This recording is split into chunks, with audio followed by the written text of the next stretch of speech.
আজকে আমি সূরা তাকাসুর থেকে একটু কথা বলতে চাই। বিসমিল্লাহির রহমানির রহিম। আলহাকুমুত তাকাসুর হাত্তা জুরতুমুল মাকাবির। লোভে পাপ, পাপে কি হয়? মনোযোগ দিয়ে কথাগুলি শুনে রাখেন। এই পৃথিবীতে বর্তমানে 1 নম্বর ধনীকে যুবকরা বলো। সালমান এফ রহমান বলে বিশ্বের ধনী। হাতে দাড়ি কামায়া বাগজে কয় হাতে 1 নম্বর ধনী। ইলন মাস্ক কি নাম? কথা বলেন কি নাম? 1 নম্বর ধনী ইলন মাস্ক। বুঝেননি কথা? আচ্ছা বলেন তো, তার জীবনে যত টাকা আছে এতে যদি ইচ্ছা করে সারা জীবন গরুর গোস্ত দিয়ে খামো, খায়া শেষ করতে পারবে তো? ডেইলি যদি 10,000 ডলার করে খাইতে থাকে, পারবনি শেষ করতে? পারবে না। এটা আপনারে বুঝাই দিলাম। আপনার যা আছে আপনি যদি সেখানে হ্যাপি থাকেন, আপনি কখনো খাইয়া শেষ করতে পারবেন না। শুধু এতটুকু সিদ্ধান্ত নেন যে মোল্লা ভাই সিদ্ধান্ত নিলাম, যা আছে আলহামদুলিল্লাহ, আর দরকার নাই। বাড়ি একটা আছে, বিল্ডিং একটা আছে, জায়গা জমি যা আছে তা দিয়া চলবে। আমি বিশ্বাস করেন আপনার দ্বারা অপরাধ হওয়ার কোনো সম্ভাবনাই নাই। আল্লাহ রাসূলের সাহাবা, হ্যাঁ আল্লাহ রাসূলের সাহাবা এসে বলে, হুজুর দোয়া করেন আমার ব্যবসায় যেন বরকত হয়। রাসূল কয় না এই দোয়া হবে না। সুবহানাল্লাহ ভাই জি। আর আমরা হুজুরেরা বিড়ি দোকানে লেগে দোয়া করি, আল্লাহ তার ব্যবসা ভালো করো। কথা কয় না কেন? রাসূল সাল্লাল্লাহু আলাইহি ওয়াসাল্লামের কাছে যে দোয়া চাইছে, এটাও বুখারী মুসলিমের লম্বা হাদিস। কই যে হুজুর আমার লাগে দোয়া করেন ব্যবসা যাতে ভালো হয়। আল্লাহর নবী কয় না এই দোয়া করা যাবে না। আর বিড়ির দোকানে যাইয়া আমরা দোয়া করি, আল্লাহ তার ব্যবসা ভালো কইরা দাও। এমন মোল্লা আছে না? রাসূল কয় না এই দোয়া হবে না। আবার আসছে এসে কয় হুজুর দোয়া করেন আল্লাহ যেন আমারে ধনী বানায়, আমার ব্যবসার জন্য দোয়া করেন। রাসূল কয় না এই দোয়া করা যাবে না। হেতে আবার আইছে এসে কয় হুজুর একটা বার দোয়া করেন আল্লাহ যেন আমার ব্যবসায় বরকত দেয়। রাসূল দোয়া করছে, আল্লাহ তার সম্পদে বরকত দাও, ব্যবসায় বরকত দাও। দোয়াটা করছে যে হুজুর, এই হুজুর কি মোল্লা নাজিমের মতো হুজুর, লোকমান হুজুরের মতো হুজুর? কথা কয় না কেন? এই হুজুরের দাম আছে না নাই? রাসূল দোয়া করে দিছে 6 মাসের মধ্যে তার ব্যবসা বাণিজ্য উট বকরি দিয়া পালে পাল হয়ে গেছে। হঠাৎ রাসূল দেখে ফজরের জামাতে নাই। মনোযোগ আছে? কোন নামাজ? রাসূল তো জিজ্ঞেস করতেছে, কিরে ওই সাহাবা ফজরের নামাজে নাই কেন? ডাকাইছে, তুমি তো ফজরের জামাতে আসো না। কয় হুজুর এত সম্পদের মালিক হইছি, হিসাব কিতাব কইরা যায়, ঘুমাইতে ঘুমাইতে দেরি হয়ে যায়, ফজরের জামাতটা মিস হয়। তবে পড়ি, ঘরে পড়ি। আল্লাহ নবী কিছুই বলে নেই। কয়েকদিন পরে জোহরের নামাজের জামাতেও নেই। সম্পদে লাভ করে না লস করে? 100% আখেরাতকে ধ্বংস করে দেয়। আপনাকে একটা কথা বলি, দুনিয়া যদি আপনি হারান, আখেরাত যদি পান আপনি সফল। কিন্তু আখেরাত যদি হারান আপনি জীবনে আর কিচ্ছু পাওয়ার সম্ভাবনা নেই। এটা আমার শেষ কথা। দুনিয়া যাক, আমরা আখেরাত চাই কি চাই না? বলেন আমাদের আখেরাত লাগবে। বলেন আমাদের কি লাগবে? বলেন কি লাগবে? আখেরাত। আখেরাত আখেরাত আখেরাত লাগবেই। আখেরাত ছাড়া উপায় নেই। আমার কলেজার ভাইয়েরা, জোহরের নামাজের জামাতেও আসে না। আল্লাহর নবী আবার ডাকাইছে, ঘটনা কি তুমি তো জোহরেও আসো না? কয় হুজুর এত বকরি সামাল দিয়া পারি না। কয়দিন পরে দেখে আসরের নামাজেও নাই। কয়দিন পরে দেখে মাগরিবের নামাজেও নাই। আল্লাহর নবী ডাকায় বলেন, দেখো তোমার অধঃপতন, এটাই তোমার জন্য অধঃপতন। তোমার অবস্থাটা দেখো, এত সম্পদ তোমার হয়েছে, তুমি কিন্তু আল্লাহ থেকে দূরে চলে গেছো। অথচ আল্লাহ তো এই কথাটাই বলছেন, ইয়া আইয়ুহাল ইনসান মা গররাকা বিরব্বিকাল কারীম।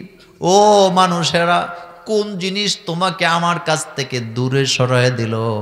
দূরে সরাইছে 1 নম্বরে সম্পদ, 2 নম্বরে ক্ষমতা, 3 নম্বরে অহংকার।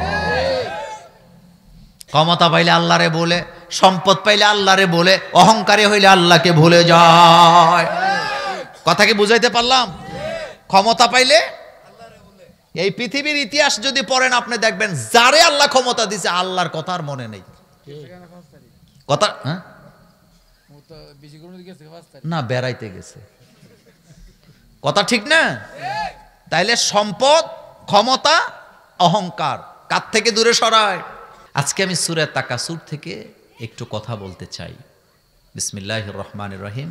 আলহাকুমুত তাকাসুর হাত্তা যুরতুমুল মাকাবির। লোভে পাপ, পাপে কি হয়? মনোযোগ দিয়ে কথাগুলি শুনে রাখেন।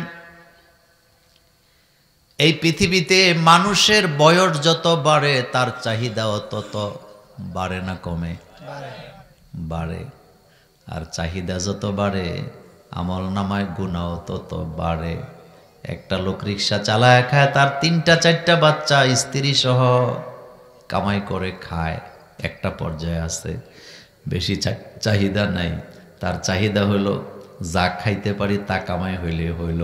কিন্তু আরেকটা লোক ঢাকা শহরে বাড়ি করা লাগবে, বেগমপাড়ায় বাড়ি বানাতে হবে, কোটি কোটি টাকা দুর্নীতি করা লাগবে। এই চাহিদার কারণে পাপিষ্ট হয়ে যায়, পাপ করতে থাকে। এমন মুসলমান বাংলাদেশে আছে না? না। যার চাহিদা যত বাড়ে তার আমল নামায় গুনাহ তত বাড়ে। ও লতুয়ামুলার মুরব্বীরা একটা কথা মনে রাখবেন, তিনি একটা বাড়ি করছে, তার 2টা ছেলে বিদেশে আছে, ছেলেদের থাকারও কোনো জায়গার অভাব নেই। উনিও বুড়ো হয়ে গেছে, বেশি দিন বাঁচবে না। ছেলেরা টেলিফোন করে কয়, আব্বা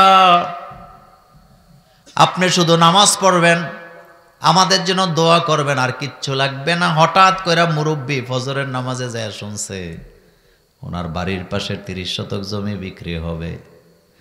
যেই মাত্র শুনছে, মুরব্বীর মাথা এখন ঠান্ডা না গরম? আসতে কইছেন কেন? কেন গরম হয়েছে? এই 30 শতক জায়গা আমার লাগবেই। ছেলেদের ফোন করে কয়, আমার বাড়ির পাশের জায়গা 30 বছর পরে বিক্রি হইতেছে, 30 শতক জায়গা, দাম টাম বুঝি না, এটা আমার লাগবেই। ছেলেরা বলে, আব্বা আল্লাহ আল্লাহ করেন, এত জমি জমা আমাদের দরকার নাই, পেরেশানি নিয়েন না। এবার হুমকি দেয়, তোরা যদি টাকা না দেয় অন্য দিক দিয়ে বেচা হইলে কিনবো। এমন লুবি মুরব্বী বাংলাদেশে আছে না? না। কথা কি বলবো? বলার জন্যই তো আনছেন নাকি? আমার আল্লাহ বলতেছেন, আল্লাহাকুমুত তাকাসুর হাত্তা যুরতুমুল মাকাবির। তোমাদের কি হলো?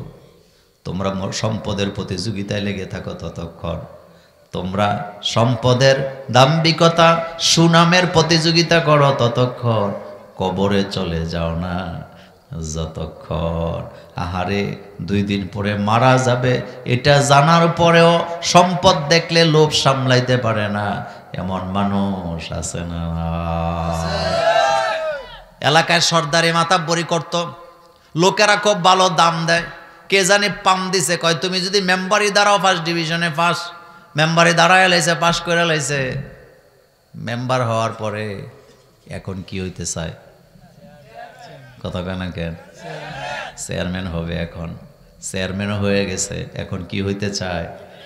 এমপি হতে চায়। এমপি হওয়ার পরে মন্ত্রী হওয়ার খায়েশ আছে না? না। এটা লোভ। বলেন এটা কি? আর এই লোভেই মানুষকে আমল থেকে দূরে রাখে, আল্লাহ থেকে দূরে রাখে। আমি আমার ভাই লোকমান ভাইকে অনেক আগের থেকে চিনি। আপনারা বলেন তো, ওনার হৃদয়ের ভিতরে যদি লোভ থাকতো, 24 বছর কি এক জায়গায় ইমামতি করা যায়? কথা আসতে বলেন কেন? ওনার যে যোগ্যতা, উনি কিন্তু শহরেও খতিব হতে পারত। কিন্তু আপনাদের এখানে পড়ে আছে, এটাই বুঝবেন কোনো লোভ নাই। লোভ ছাড়া মানুষ, আমি ওনারে খুশি করার জন্য বলি নাই, লোভী মানুষ কখনো এক জায়গায় টিকে না। আর লোভী মানুষেরা চাকরি পাইলে সমানে ঘুষ খায়, দুর্নীতি করে কি করে না? গভর্নমেন্টের কাছে খবর গেছে, আপনি যে অফিসারের চাকরি দিয়েছেন হেতে খালি ঘুষ খায়, তো গভর্নমেন্ট সিদ্ধান্ত নিয়ে তার এক জায়গার থেকে আরেক জায়গায় বদলি করে, হেতে হিয়ানেও ঘুষ খায়, আরেক জায়গায় দেয় ওখানেও খায়। গভর্নমেন্ট বিরক্তি হইয়া তারে নদীর পারে একটা চাকরি দিছে, কয় তোর কোনো কাজই নেই, খালি নদীর ঢেউ গনতে থাক। তো নদীর পারে ঢেউ গনলে কোনো মাল আছে? ফুলুস টুলুস আছে? হেতে 3 দিন একা বসে রয়েছে, কোনো টাকা টোকা নাই, হেতে তো মাথা খারাপ হয়ে গেছে, টেনশনে পড়ে গেছে। হঠাৎ নদীর দিকে তাকায় একটা বুদ্ধি বাড়ি করছে। হেতে তাকায় দেখে নদী দিয়া মালবাহী নৌকা যায়, ট্রলার যায়, জাহাজ যায়, বালুর ট্রাক কি বলে ট্রলার যায়। হেতে কয় পাইলাম তো সুযোগ, এবার নদীর ওই পারে লাগাইছে একটা খোঁটা, এদিকে একটা খোঁটা দিয়ে রশি লাগাইছে, এবার এদিকেও নৌকা জমতেছে, ট্রলার জমতেছে, এদিকেও জমতেছে, ট্রলার চিল্লাইতেছে এই রশি খুলে আমরা যাব। হেতে এখান থেকে কয় সরকার আমারে সিদ্ধান্ত দিছে, চাকরি দিছে আমি যাতে ডেউগনি, তোরা গেলে আমি ডেউগন মু কেমনে, জাগাত বসে থাক। এবার 100 টাকা যে দেয় তারে ছাইরা দেয়। কথা বুঝেননি আপনারা? তার মানে ওই যে আমি বললাম লোভে পাপ, পাপে মৃত্যু, চাহিদা যত বেশি অপরাধ তত বেশি। বলেন চাহিদা যত বেশি অপরাধ তত বেশি। আমি মোল্লা নাজিম আপনাকে গ্যারান্টি দিলাম, আপনি যদি সিদ্ধান্ত নেন আমার যা আছে সম্পদ আর চাই না, বাকি জীবনটা শুধু তাই চাই যা শুধু খাওয়া লাগে, একটা মানুষেরও দুর্নীতি করার কোনো দরকার নেই। বরং দুর্নীতি করে যারা, চাহিদা বাড়ায় যারা, ঠিক কিনা? এই কথাটা আল্লাহ বলছেন আল্লাহকুমুত তাকাসুর হাত্তা যুরতুমুল মাকাবির। তোমাদের কি হলো? সম্পদের পেছনে দৌড়াইতে থাকো ততক্ষণ কবরে চলে যাও না। যতক্ষণ আপনার আশ্চর্য হবে, হযরত ঈসা আলাইহিস সালামের নাম শুনছেন? জোরে কর না। কোনো সম্পদ নাই, এর চেয়ে গরিব কোনো মানুষ হয় না, বাফি তো নাই, সাথে একটা পাথরের টুকরা নিয়ে ঘুরে, যেখানে ঘুম আসে পাথরটা রেখে তিনি ঘুমায় যায়, ঘুম থেকে উঠে আবার দৌড়ায় আবার কাজ করে। এমন নবী হযরত ঈসা আলাইহিস সালাম কিয়ামতের ময়দানে তিনি যেদিন দাঁড়াবেন, আল্লাহ রাব্বুল আলামিনের কাছে কোনো গরিব যদি আরজু করে আল্লাহ এত গরিব বানাইছো, তোমারে ডাকার সুযোগ পাই নাই, আল্লাহ বলবেন আমার ঈসার দিকে তাকা, বাপ নাই, বাড়ি নেই, জমি নেই, আমার ঈসা কোনোদিন আমি আল্লাহকে ভুলে যাই না। আবার লাখপতি কোটিপতি সরকার প্রধান তিনি যদি আল্লাহর কাছে বলে আল্লাহ এত সম্পদের মালিক বানাইছো, তোমারে ডাকবো কখন সময় পাই নাই, আল্লাহ আঙ্গুল দিয়ে দেখায় দিবে সুলাইমানের দিকে তাকা, সম্পদের কোনো অভাব নাই, সারা দুনিয়ার বাদশা বানাইছি তারে আমি, আমার সুলাইমান 1 সেকেন্ডের জন্য আমাকে ভুলে যায় না। আল্লাহু আকবার বলো। আল্লাহকে ফাঁকি দেওয়ার কোনো সুযোগ নাই। সে আল্লাহ পাক বলছেন আল্লাহকুমুত তাকাসুর, এত দৌড়াও কেন, এত সম্পদের পিছনে দৌড়ে লাভ নাই, খালি হাতে আসছো, খালি হাতেই যাওয়া লাগবে।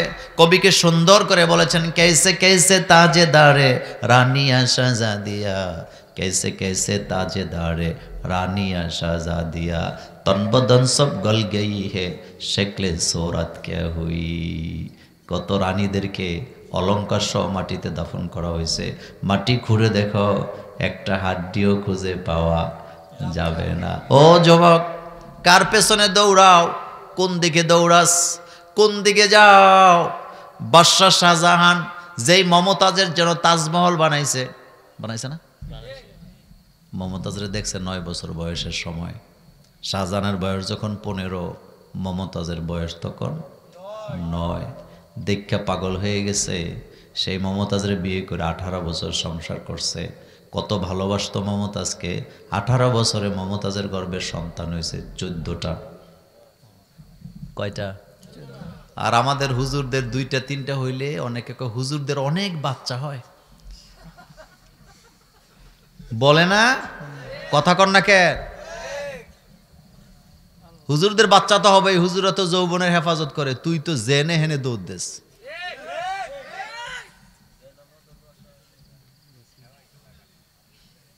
কলেজার যুবক মনোযোগ দিয়ে শোনো, 18 বছর সংসার কইরা 14টা বাচ্চা হয়েছে, সোজা কথা না? আমাদের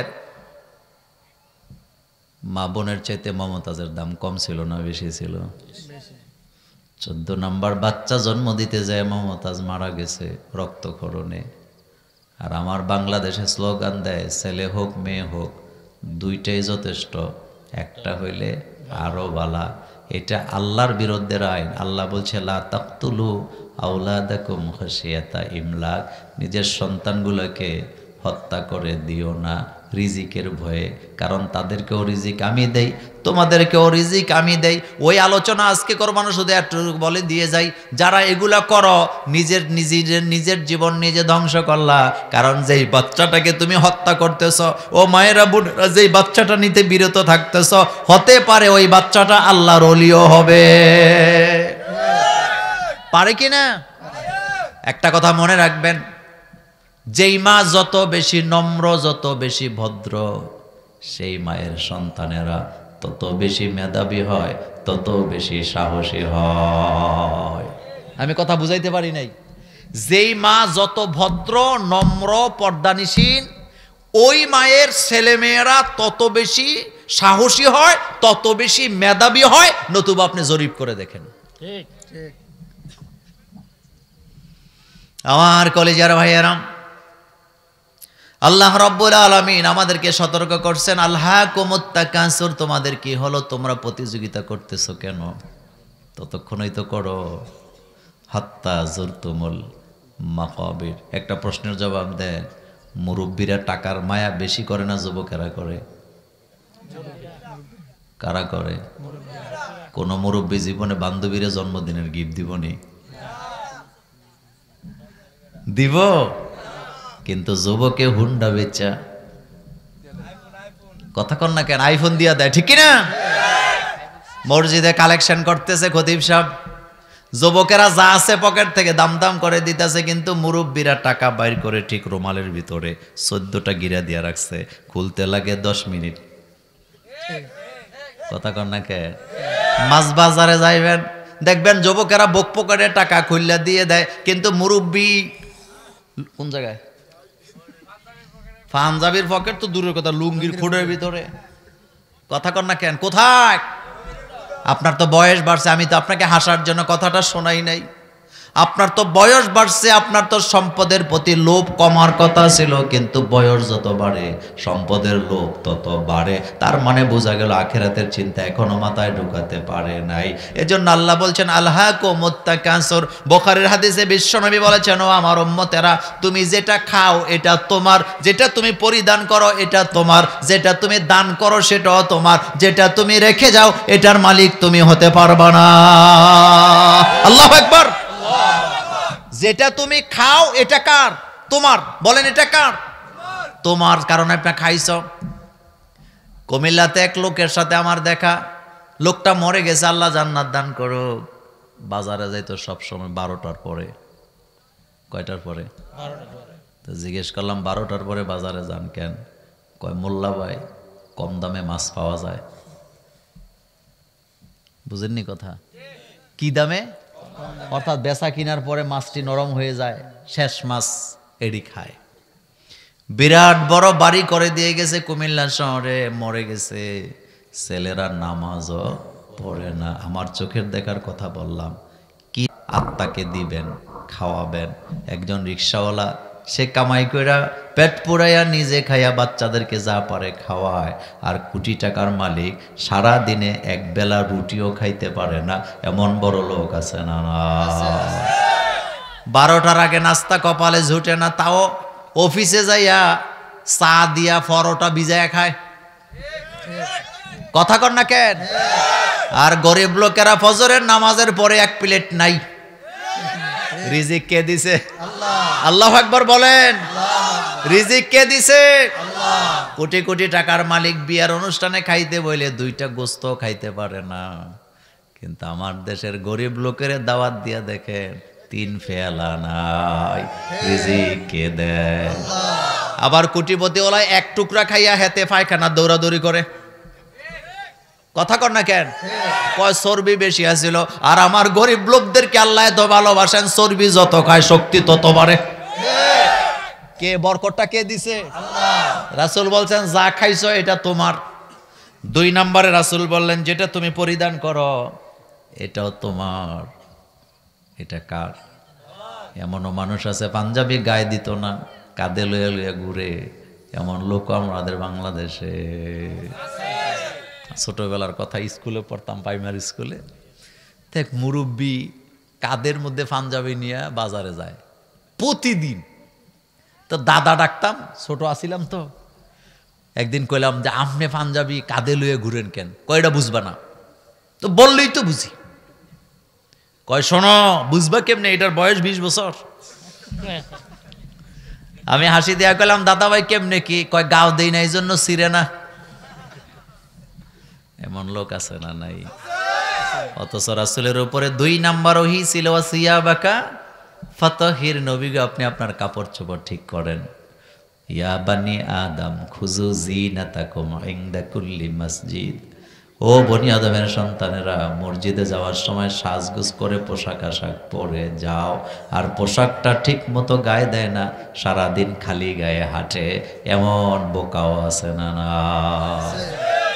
তাহলে যেটা আপনি পরিধান করেন এটাও আপনার স্মার্ট হয়ে চলবে না। দেখছেন কত স্মার্ট পাঞ্জাবি গাও দিচ্ছে সবটি। আমি হেনাইয়া নামছি দিই সব লাল।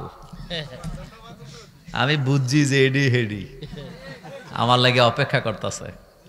কথা ঠিক না? পোশাকটা যদি ভালো হয়, যে কোনো জায়গায় উঠতে কি লাগে?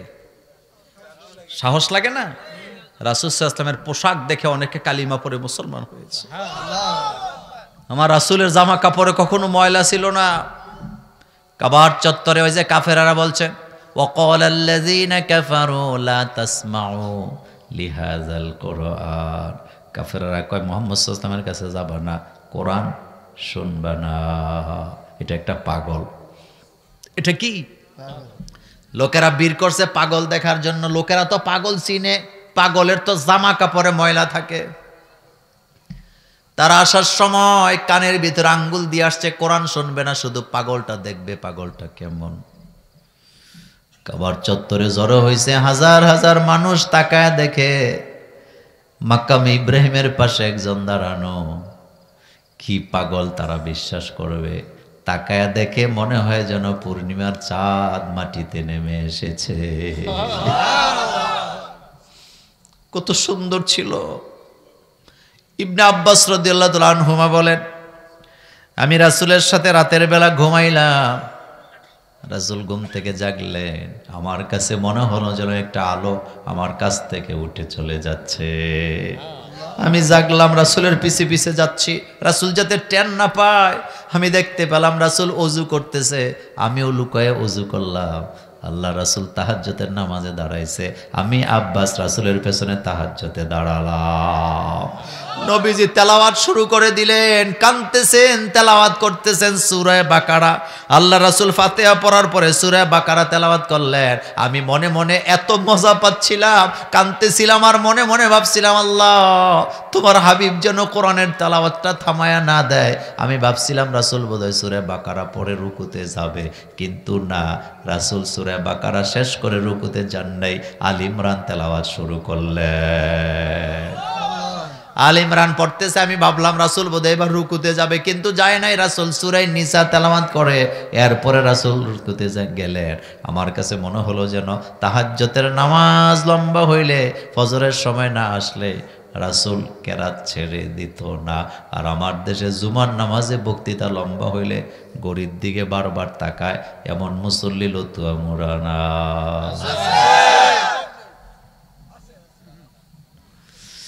আমার কলেজার ভাইয়ারা, মসজিদওয়ালা বাড়ির লোক দেরিতে মসজিদে আছে, এটা সত্য না মিথ্যা? আসতে কইছেন। মসজিদওয়ালা বাড়ি কি বাড়ি? মসজিদওয়ালা বাড়ি, মাদ্রাসাওয়ালা বাড়ি, কসবা গেছে আত্মীয়তা করবে। লোকেরা জায়গায় লতুয়া মোড়া তোমাদের কোন বাড়ি? কম মসজিদওয়ালা বাড়ি। আত্মীয়তা করতে যাইয়া হেডাম দেখায়, অহংকার দেখায়, বলে মসজিদওয়ালা বাড়ি, কিন্তু 5 বেলা আজান হয় তারে মসজিদে দেখাও যায় না। এমন বাটপার আছে না? না বলবো বলবো লোকেরা জিগায় তোমাদের কোন বাড়ি? কয় মাদ্রাসাওয়ালা বাড়ি, কিন্তু নিজের ছেলে মেয়ের জীবনেও মাদ্রাসায় দেয় না। আছে না নাই? চরম পর্যায়ের বাটপারেরা শুধুমাত্র ধর্মকে ব্যবহার করে নাম কামানোর জন্য। আমরা মসজিদ, আমার দাদায় মসজিদে, তো তোর দাদায় মসজিদ গিয়ে দিলে লাভ হবে কি? তুই তো নিজে নামাজ পড়ছ না বেটা। নোয়াখালীর মাহফিলে গেছি, এক নেতা এক হুজুর দোয়া করেন আপনাদের লেজে ধরে যেন জান্নাতে যাইতারি। তা আমি কইলাম বুঝা গেছে যারা জান্নাতে যাবে তাদের একটা করে লেজও থাকবো। কত বড় বাটপার চিন্তা করছেন? লা হাওলা ওয়ালা কুওয়াতা কংসা বাশার হ্যায়, সুরতে বুঝি না মগর দম তো নেহি হয়। ও যুবক, সাবধান করে দিয়ে যাই, একজনের সাথে আরেকজনে জান্নাতে যাইতে হলে নেককার হওয়া লাগবে। নেককারে নেককারে একসাথে কিয়ামতে দাঁড়াবে। অমতাজুল ইয়াউমা আইয়ুহাল মুজরিমুন, মুজরিমরা একদিকে, মুমিনেরা আরেক দিকে। এজন্য যুবকদেরকে বলে দিয়ে যাই, বন্ধুত্ব করতে সাবধান। এমন ছেলের সাথে বন্ধুত্ব করিস না যেটা অবৈধভাবে প্রেম করে, মাইয়ার পিছে ঘুরে। এমন যুবকের সাথে বন্ধুত্ব করিস না যেটা নামাজ পড়ে না, কোরআন পড়ে না। বরং ওই যুবককে বন্ধু বানা যেই যুবক তোর ইসলামী আন্দোলনের দাওয়াত দেয়। দুনিয়ার বন্ধুত্ব বড় ভয়ানক। কবি কি সুন্দর করে বলেছেন, এস দুনিয়া কি দোস্তি মেসলে কাগজ ফুল কি, এস দুনিয়া কি দোস্তি মেসলে কাগজ ফুল কি, দেখনে মে খুশনামা হয় বো মগর কুছ ভি নেহি। এই দুনিয়ার বন্ধুত্ব হলো কাগজের ফুলের মতো, দেখতে সুন্দর কিন্তু কোনো গ্রান, কথা বলে না, কোনো গ্রান নাই। এই যে ফুল দেখো, এস দুনিয়া কি দোস্তি মেসলে কাগজ ফুল কি, এই দুনিয়ার বন্ধুত্বটা হলো কাগজের ফুলের মতো, দেখতে সুন্দর কিন্তু কোনো গ্রান নাই। আছে, গ্রান আছে, কিন্তু আখেরাতের বন্ধু হইলো অরিজিনাল ফুল, এটার ভিতরে গ্রান আছে না নাই? কি অসাধারণ কথা কবি বলেন, এস দুনিয়া কি দোস্তি মেসলে কাগজ ফুল কি, দেখনে মে খুশনামা হয় বো মগর কুছ ভি নেহি। বন্ধুত্ব করতে সাবধান, ভালোবাসা করতে সাবধান। তবে ভালোবাসা যেখানে বিপদ আছে, জোরে বলো, এটা মোল্লার কথা না আল্লাহর কথা? আল্লাহরে ভালোবাসলেও বিপদে পড়া লাগে, কারণ আল্লাহ পরীক্ষা করে, বিপদ দিলে ভালোবাসা থাকে না, যায়। আর দুনিয়ার অবৈধ ভালোবাসায় পড়লে আমও যাবে, সালাও যাবে, ঠিক কিনা? मोहब्बत में मुसीबत है ये कुदरत की हकीकत है, मोहब्बत में मुसीबत है ये कुदरत की हकीकत है, जहाँ বৃষ্টি बरसती है ওহাই বিজলি চমকती है।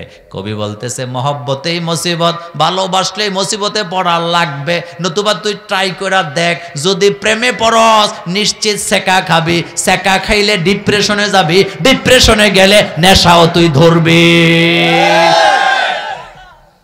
কথা ঠিক না?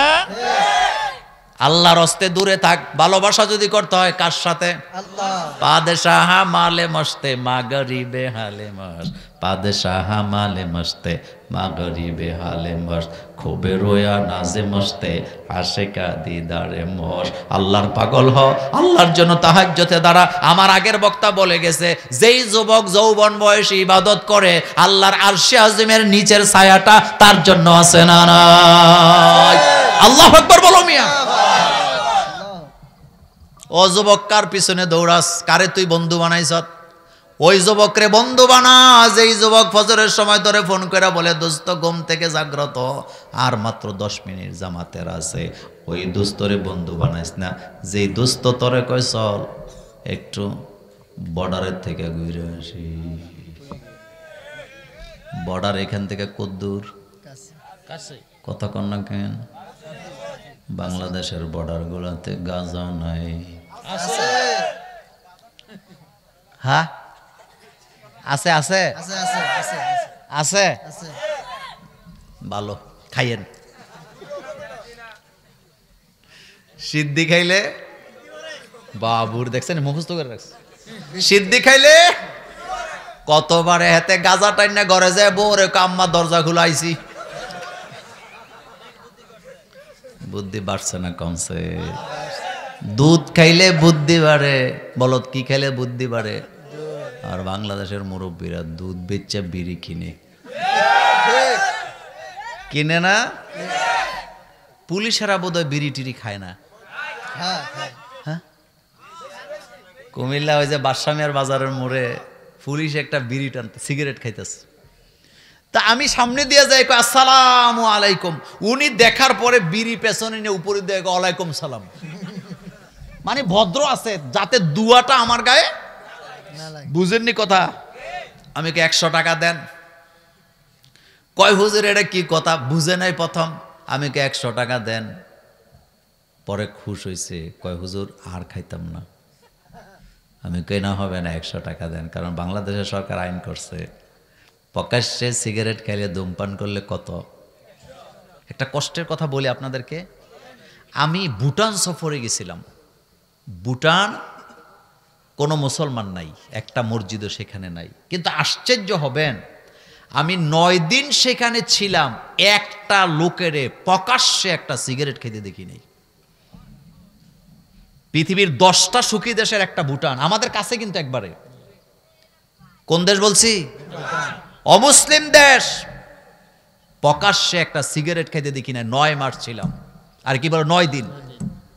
আর আমরা ওয়াজ করে নাইমা বাইর হইলে দেখি মুরব্বীরা লাগায় লাইছে, টানতে টানতে বাড়িতে যায়, এমন মুরব্বী এ এলাকায় না। লক্ষ্মীপুরের কমলনগরে গেছি ওই দিন মাহফিল করতে, তো মাহফিল করে বাইরে হয়েছে। ওই দিন প্রথমে একটু ঠান্ডাটা বেশি পড়ছে, এক মুরব্বী আর এক একবারে কয় দড়াই এলাও, দড়াই এলাইছে, কয় দড়াইতাম না যদি ঠান্ডা না লাগতো।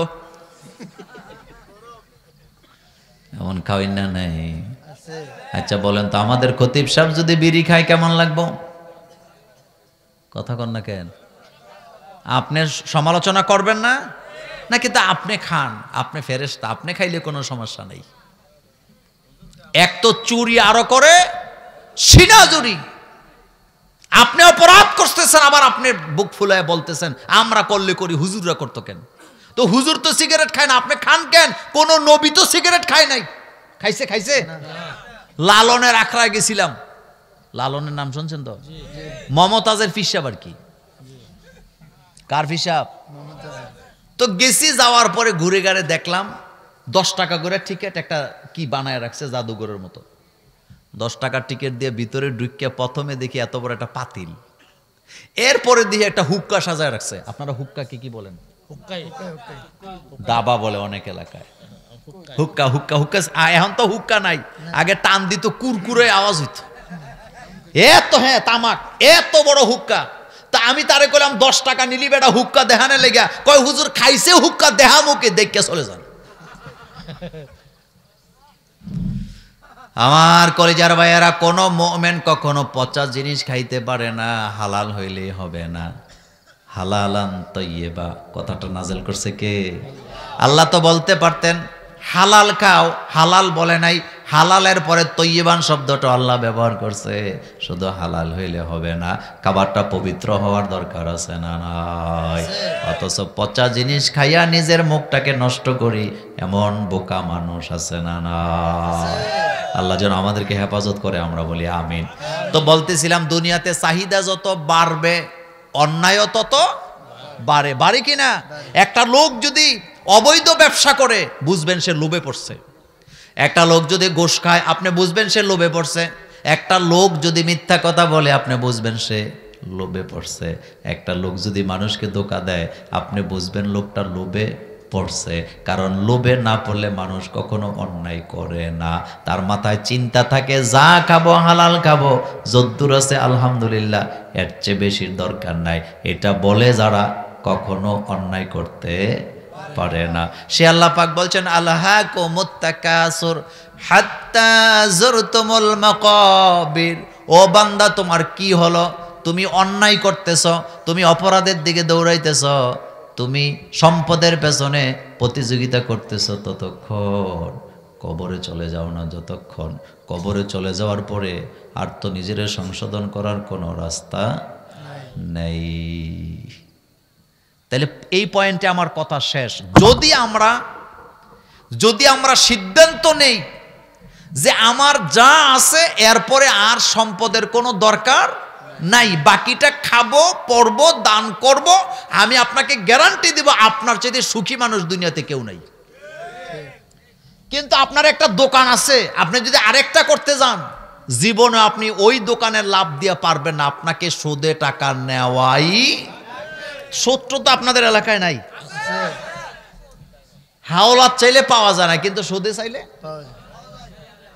হাওলাত দিলে যেটাকে কর্জে হাসানা বলে, 8 গুণ সওয়াব। যারা বলেন কয় গুণ? ছাত্র জীবনে এই হাদিস বুঝি নেই, অনেক চিন্তা করলাম 8 গুণ হইল কেন, কিন্তু বড় হইয়া বুঝলাম আল্লাহর চাইতে তো জ্ঞানী আর কেউ নাই। আমার ভাইয়েরা, আল্লাহ জানে বান্দা যদি হাওলাত দেয়, তাহলে দিল 1 টাকা, আর ভবিষ্যতে হাওলাত আদায় করতে 7 জোড়া জুতাও তার শেষ হবে। এই জন্য 7 জোড়া জুতা আর 1 টাকা মিলে আল্লাহ কয় 8 গুণ পাবি। সুবহানাল্লাহ ভাই। আমরা আদবের কিতাবে পড়ছি আল করজু মেকরাজুল মহাব্বতে। করজ অর্থাৎ হাওলাত হইল মহব্বতের কেচি, ভালোবাসাকে কেটে দেয়। আপনি যদি কারো সাথে সম্পর্ক ছিন্ন করতে চান, তারে গালিগুলি দেওয়ার দরকার না, তারে খালি টাকা হাওলাত দিবেন, দেখবেন 6 মাসের মধ্যে তার সাথে সম্পর্ক শেষ।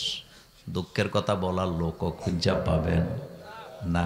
এই পয়েন্টে আমার কথা শেষ। তাহলে আমরা যদি সিদ্ধান্ত নেই আমার আর সম্পদের দরকার নাই, তাহলে আমার চরিত্র ভালো হওয়ার সম্ভাবনা আছে না নাই? আছে।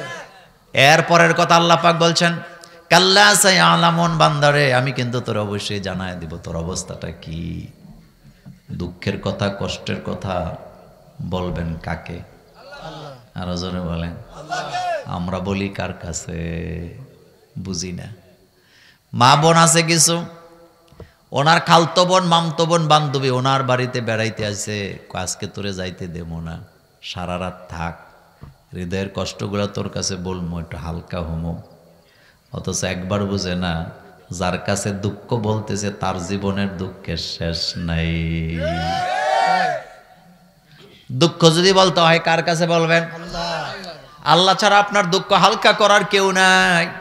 ও কলিজার যুবক, তোর হৃদয়ের মনের কথা কোনোদিন কারো কাছে বলিস না আল্লাহ ছাড়া। মানুষের কাছে বললে দুঃখ বাড়ে না কমে?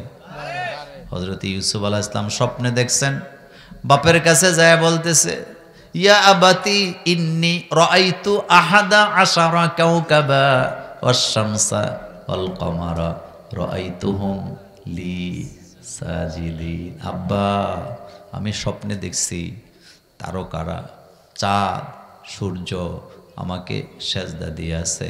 ইয়াকুব আলাইহিস সালাম, খবরদার খবরদার, এই কথা মানুষের কাছে বলো না, কারণ তারা তোমার প্রকাশ্য শত্রু হয়ে যাবে।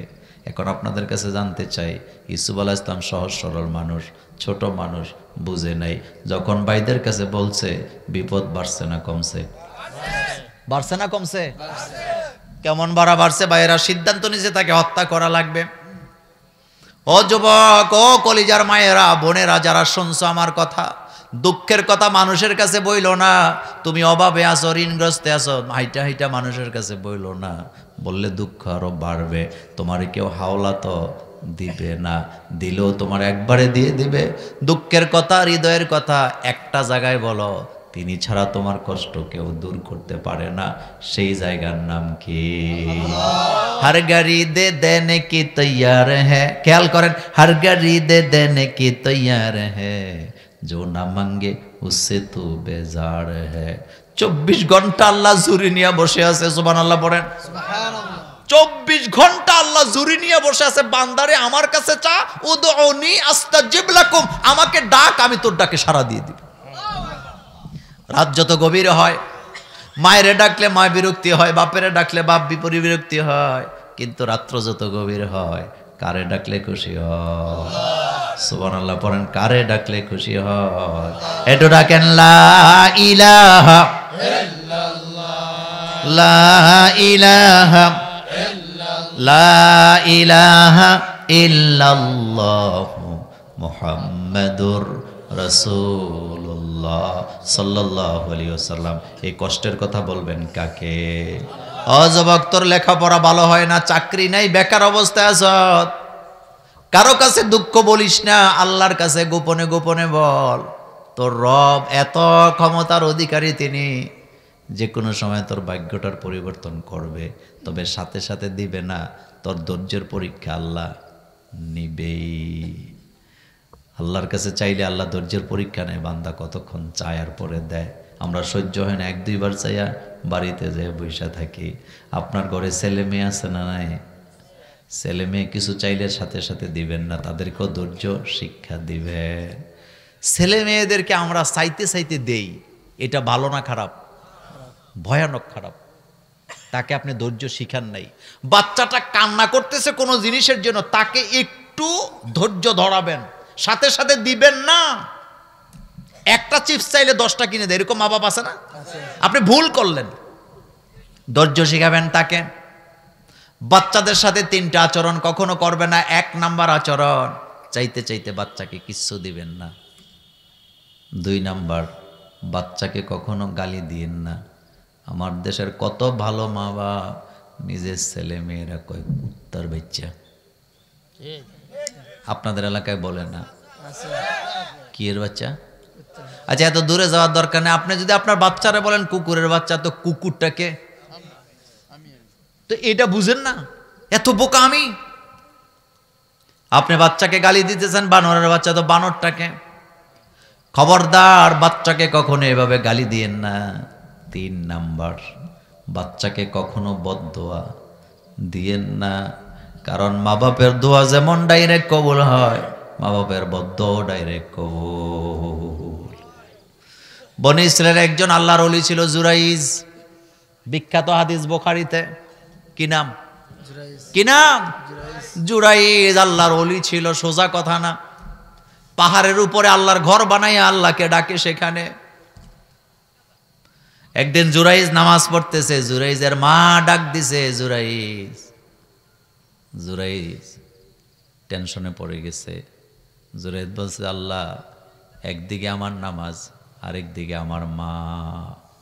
কথা কি বুঝতেছেন? আমি কোন দিকে যাব? মনে মনে চিন্তা কইরা জুরাইজ, মা আওয়াজ দেয় নাই, নামাজ পড়তেছে, চুপ আছে। জুরাইজের মা আবার ডাক দিছে, ইয়া জুরাইজ। জুরাইজ কয়, হায় আল্লাহ, একদিকে আমার নামাজ আর একদিকে আমার মা, আমি কোন দিকে যাব? 3য়বার আবার ডাক দিছে জুরাইজ।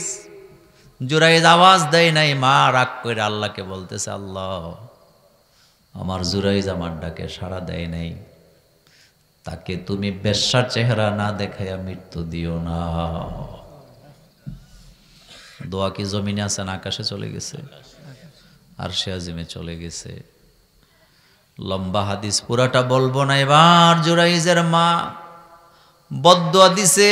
জুরাইজ তো আল্লাহর ওলি, মায়ের বদদোয়া যেমন ডাইরেক্ট কবুল, আল্লাহর ওলিকে হেফাজত করার দায়িত্ব কার? বেশ লাগে নাই? এই হাদিস বুঝতে হবে, একটু খেয়াল করেন। মা বদদোয়া দিছে, মার বদদোয়া আটকাইতে পারে এমন ক্ষমতা কারো? কিন্তু জুরাইজ কার ওলি? তো জুরাইজকে হেফাজত করার দায়িত্ব কার? আল্লাহ। অজবাক। এবার জুরাইজের ব্যাপারে একটা মামলা হলো এলাকায়। মামলাটা এরকম, একজন সুন্দরী খারাপ মহিলা জুরাইজের বিরুদ্ধে অভিযোগ দিছে। অভিযোগটা হলো, জুরাইজ আমার সাথে জিনা করছে, আমার পেটে বাচ্চা আছে। তখন তো আল্ট্রাসোনোগ্রাম নাই, ডিএনএ টেস্ট করার কোনো সুযোগ নাই। নারীর ফেতনা বড় ভয়ানক। যুবক, তুই কার পিছে ঘুরস? ওই মেয়ের তোরে আটকাইতে 1 সেকেন্ডও লাগবে না, কিন্তু তুই আটকাইতে 6 মাস লাগবো। বুঝাইতে পারি নাই কথা? একটা মেয়ে একটা ছেলেরে আটকাইতে 1 সেকেন্ড, কিন্তু একটা ছেলে 6 মাসও মেয়ের আটকাতে পারবে না। কসবা গেছ তুই, কোনো অচেনা মায়া যদি তোর পাঞ্জাবি ধরে কয় তে আমার সর্বনাশ করছে, 100 জনাইয়া তোরে মার দিব, মাইয়ার কথা বিশ্বাস করবে, তোরে তোর বাপেও বিশ্বাস করবে না। নারীর ফেতনা, কিসের ফেতনা? খুব ভয়ানক। জুরাইজ আল্লাহর ওলি, অথচ যখন সে মামলা করছে সর্দারদের কাছে, সব এলাকার সর্দাররা এক কয় জুরাইজ এই কাজ করলেও করতে পারে। খোটা দিতেছে, ও জুরাইজ ইবাদত করো। তারা ইবাদতখানাটা ভেঙে দিছে, হাদিসে আসছে ইবাদতখানা ভেঙে দিছে।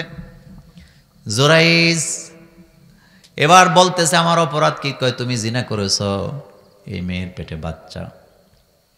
জুরাইজ কাঁদতেছে। সর্দারেরা কয় কান্দো কেন? আমি আসলে অপরাধের জন্য কান্দি না, আমার মনে পড়ে গেছে আমার মা আমারে বদদোয়া দিছিল, আমাকে বদদোয়া দিছিলেন, যার কারণে আমার এই অবস্থা। কিন্তু জুরাইদরে হেফাজত করার দায়িত্ব তা আল্লাহর। কার? আরো জোরে বলেন। এই মহিলার বাচ্চা যেটা ছিল, বাচ্চা চিৎকার করে বলে দিছে, আমার বাবা জুরাইজ নয়, আমার বাবা হলো একজন রাখাল। তার মানে মায়ের দোয়াও ঠিক, আল্লাহর ওলির হেফাজত বুঝেন নাই? আল্লাহর ওলির হেফাজত করছে কে? কিন্তু আমার আর আপনার বেলা তো এরকমটা হওয়ার কোনো সম্ভাবনা নাই। সেজন্য বাপ মার বদ্ধ থেকে বাঁচার দরকার আছে না নাই? তবে আজকে মা বাপের ওয়াজ না, আজকে মা বাপরে বলে দিয়ে যাই, ছেলেমেয়েরা অন্যায় করতেই পারে, খবরদার কোনোদিন বদদোয়া দিয়েন না, কারণ মা বাপের বদদোয়াটাও কবুল, দোয়াটাও কবুল। কথা কি বুঝাইতে পারলাম? আপনারা যারা বাপ হইছেন, মা হইছেন, ধৈর্যশীলা হবেন, সন্তানের সামনে কখনো ঝগড়া করবেন না। অনেক মা বাপ আছে ছেলে মেয়ের সামনে ঝগড়া করে, আছে না? তখন যখন মা বাপ ঝগড়া করে, ছেলে মেয়ের চেয়ে অসহায় পৃথিবীতে আর কেউ আছে?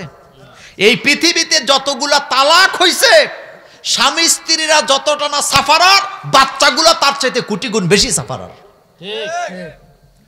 একটা বাচ্চার বয়স 6 বছর, আরেকটার বয়স 3 বছর, স্বামী স্ত্রীর মধ্যে তালাক হয়ে গেছে, কষ্টটা কার? কথা কন না কেন?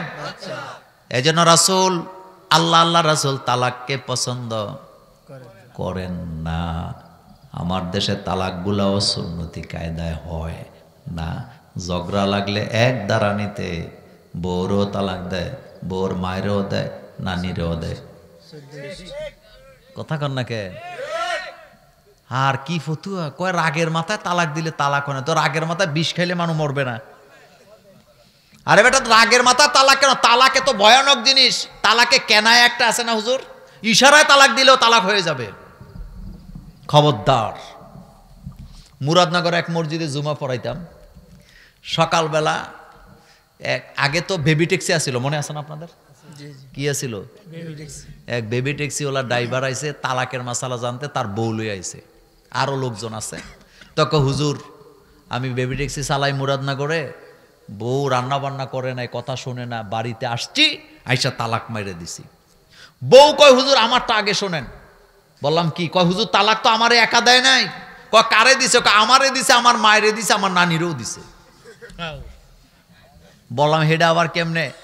কইতাছে তোরে তালাক, তোর মায়েরে তালাক, তোর নানিরে তালাক, তোর 14 গোষ্ঠীরও তালাক। হেতে বিয়া করছে কয়জন? তালাক দিছে কয়জন রে? এরকম তালাকও আছে না নাই? দেওয়ার পরে মনে হয়েছে আহারে বাচ্চা দুইটা নাবালক আছে, এখন কি করব? এখন আবার লয়ে লইয়া খায়। এমন হারাম সংসারও আছে না না? খবরদার। হাসার জন্য বলি নাই, ঝগড়া লাগবেন, কিন্তু স্ত্রীকে এ কথা বলা। স্ত্রীদেরকে শাসন করার একটা পদ্ধতি শিক্ষা দিছে কে? 3টা স্তরে আপনি তাকে শাসন করবেন। 1 নাম্বার, ওয়াইজুহুন্না, ওয়াজ করবা। অহজুরহুন্না, বিছানাটা আলাদা করে দিবা। অদ্রিবহুন্না, শাসন করবা। এ দরাবা ইয়াজরিবু জরবান ফাহুয়া জরিবুন, এটা মারামারি না, এটা হলো শাসন করা। এটা কি? এটা কি? শাসন করা। তাহলে প্রথমে করবেন ওয়াজ, বুঝাইতে থাকবেন, বুঝাইতে থাকবেন, বুঝাইতে থাকবেন, বুঝাইতে থাকবেন। বুঝলই না, এবার আপনি বিছানা আলাদা, চুপচাপ, কথাবার্তা নাই, সোজা হয়ে গেছে, আপনি নিয়ে আসেন। সোজা হয় নাই, এবার হালকা শাসনেরও অধিকার দিছে কে? আবার নাক মাক ফাটায় না। হোমনা এলাকা এক জায়গায় যায়, শুনলাম মিষ্টি আলু বউ আনে নাই দেখে বউ নাক ফাটাই লাইছে। কি আলু? চিন্তা করেন, কি পরিবার, কি নোংরা মানুষ আমরা। আল্লাহ শিখাইছেন স্ত্রীকে ওয়াজ করো, শোনে নাই, বিছানা আলাদা করে দাও। বিছানা আলাদা মানে 2 জন 2 বাড়িতে না, থাকবা এক জায়গায়, তাইলে না টেটটা পাইব। কথা ঠিক না? এরপরে বলা হয়েছে শাসন করো। স্বামীর শাসন করার অধিকার আছে, কিন্তু মাইরা রক্তাক্ত করার অধিকার আল্লাহ দেয় নাই। আল্লাহ রাসূল বলছে মারতে পারবা, চেহারায় মারতে পারবা না। আল্লাহ রাসূল বলছেন মারতে পারবা, কিন্তু রক্তাক্ত করতে পারবা না, দাগ লাগাতে পারবা না। মুফাসসিররা ব্যাখ্যা দিছে মেসক দিয়ে মারা যাবে। সুবহানাল্লাহ ভাইছে। এই ব্যাখ্যাটা আমার ভালো লাগছে। কি দিয়ে মারা যাবে? তো মেসক দিয়ে মারলে লাগবো নি? লাগবে? আমি যদি হুজুরের আঙ্গুল দিয়ে মারি, হুজুর মাইরালামো, হুজুরে কবে জান মারতে থাকেন যতক্ষণ পারেন। কথা ঠিক না? তার মানে রক্তাক্ত করা যাবে না। আর আমার বাংলাদেশে গুলিস্তানে বাস স্টেশনে স্বামী স্ত্রী রেসলিং খেলে, এমন স্বামী স্ত্রীও বাংলাদেশে আছে না?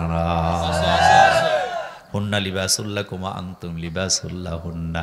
কথা লম্বা হয়ে যায়, কথা সামনের দিকে যেতে চাই, শেষ করতে চাই। খেয়াল করেন, তাইলে লোভ বাড়বে যত, পাপও বাড়বে।